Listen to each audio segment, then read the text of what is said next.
Hi daring and mighty ladies, welcome to this week's D&M on the couch. But today, as you can see, we're not on the couch, we're in my garden with the birds, and you might hear the occasional cow and sheep in the background. I wanted to introduce you to somebody special today. This is Eve. Eve is very special. She sits at the back of my garden and I can see her from my kitchen window. And Eve represents faith to me. When I look at Eve, I see a strong woman. She's really strong in who she is, and yet she's feminine. And she's looking off into the distance, and the gaze is faithful. Eve doesn't look at what life is putting in front of her face and believing that to be the truth, or believing it to be her truth. Eve has the faith that what is happening in her life is what she needs in that moment, that there's an opportunity for growth, perhaps, if things aren't going her way. And she knows that if she wants to create a life that is truly, authentically a reflection of her, that she needs to hold her faith. Because what she's looking at there, what she's seeing with her mind's eye that she can't see in physical reality, is source energy. She knows that there is an energy surrounding her and within her that is intelligent and that's loving and kind and totally has her back. And she's looking out in the knowledge that that energy is going to support her deepest desires. And all she has to do is keep her focus on having that faith and keep her focus on her deepest desires and strengthen that muscle, which is only having thoughts that serve you, only having thoughts about what it is you want to attract into your life, what you want to be feeling, what you want your life experience to look like. It's holding that faith. Eve's awesome at it. So that's why I wanted to introduce you to her, because she's very special. Now, the reason I decided to sit in the garden today as well was because I wanted to read you a passage from a really special book, and it's a passage about faith.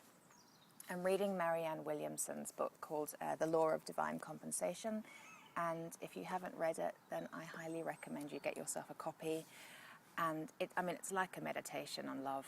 It's just amazing. I want to read you 2 pages, and I really hope this inspires you to keep your faith. Faith is not just a theological principle. It's a mental and emotional muscle. It's an aspect of consciousness and a function of the mind. With every attitude, we demonstrate faith, either faith in what can go wrong or faith in what can go right. Our problem is that we tend to have tremendous faith in the power of our disasters and far too little faith in the power of miracles. Our faith itself is a potent force. We increase a thing's power by increasing our belief in its power. Like any muscle, faith grows strong when used and weak when unused. When faith in love and its miraculous authority becomes a thought form that guides our thinking, it turns into an extraordinary power that transforms our lives. It's not enough that spiritual power exists. We must have faith that it exists in order to use it on our behalf. Faith affects our psychological and emotional state, which greatly influences how we are experiencing what's happening. When you're sitting in front of a pile of bills you don't know how to pay, or you're being hounded by creditors, or you're afraid you'll lose your home, when you're confronted with images of economic gloom and doom, recession and hardship every day, it's easy to fear that your financial state will only get worse. It seems easier to have faith in the power of economic loss than to have faith in the possibility of economic recovery. But faith isn't blind, it's visionary. Having faith in a positive outcome doesn't mean you're denying a problem or ignoring obstacles. It simply means you're affirming a solution. If you believe that economic disaster is the bedrock reality of your existence, because your physical senses and mortal circumstances practically scream that it's so, then that belief is a powerful force. Your belief is literally being used against you. But if you see your current economic hardship as what it really is, a temporary deviation from love's perfection, happening within the mortal realm, but in ultimate reality not happening at all, because only love is real, then your vision works a miracle. It frees your energy, thoughts, and emotions, opening your mind to new possibilities. Isn't that beautiful? What a woman, Marianne Williamson. I hope that me reading you that passage and meeting Eve has opened your mind to new possibilities.